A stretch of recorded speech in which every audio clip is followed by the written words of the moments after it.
ओम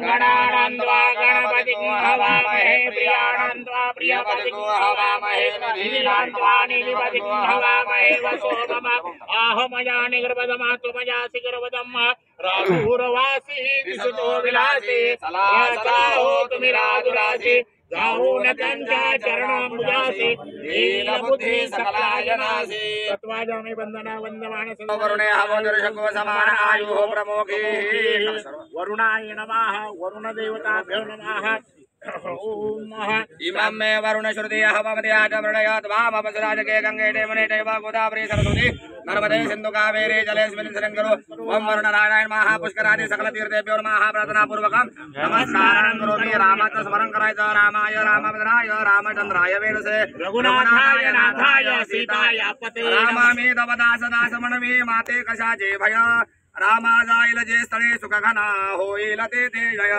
रामाया भुवनत्रये तुझ विना नाही तुझा तारक रामा तू सकलार्थ पूर्ण करशी तू तात मी बालक प्रभु रामचंद्र परिवार देवता पौष मासे शुक्ल पक्ष त्रयोदशांगभूतम अरद्रा दिवस नक्षत्रे हे मिथुनस्ते वर्तमाने चंद्रे मेषस्ते देवराज गुरु शेषेषु ग्रहेषु रासस्थाने सत्सते वंग्रह विशेषायां शुभवन्दनो गोत्र लाभार्थम परमादि चतुष्टय संप्राप्ति पूर्वक सकल हिमालयम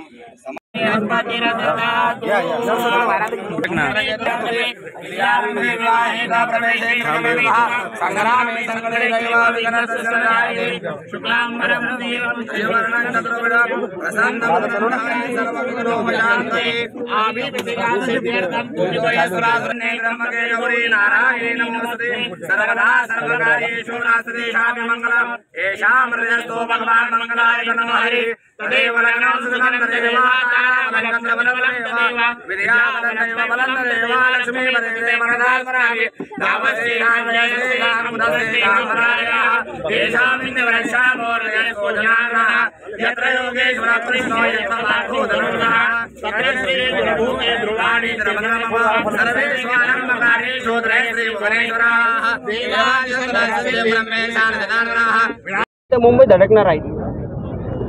आज जालना शहरामध्ये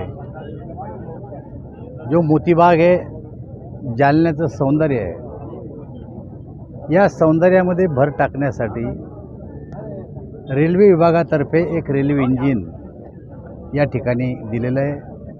आज उद्घाटन झालं आणि महापालिकेला ते अर्पण केलं। रेल्वे विभागाने इंजिन दिले। अनेक गावातले नागरिक मुलं या ठिकाणी संध्याकाळी फिरायला येतात। हा परिसर एक सुंदर परिसर करण्याचा आमचा प्रयत्न आहे। या ठिकाणी एक उंच ध्वजसुद्धा आम्ही उभा करतोय। 13 तारखेला त्याचं उद्घाटन ठेवलं आहे। जालना शहरामध्ये 13 तारखेपासून आपण एक सांस्कृतिक कार्यक्रम ठेवतोय 5 दिवसाचा महाराष्ट्र शासनाच्या वतीनं। त्यामध्ये हास्य जत्रा आणि दुसरं ते भाऊ कदमचा कार्यक्रम, चला हवा येऊ द्या आणि अन्य काही कार्यक्रम जालना शहरामध्ये आम्ही ठरवणार आहे। आणि त्यामुळे जालना शहर करमणुकीच्या दृष्टीने सुद्धा चांगलं कसं होईल अशा प्रकारचा प्रयत्न आमचा पुढच्या काळामध्ये राहणार आहे। जालना औद्योगिकदृष्ट्या तर प्रसिद्ध शहर आहेच, पण आता त्यामध्ये आणखी काही भर घालण्याची गरज आहे। ती भर आम्ही घालतो।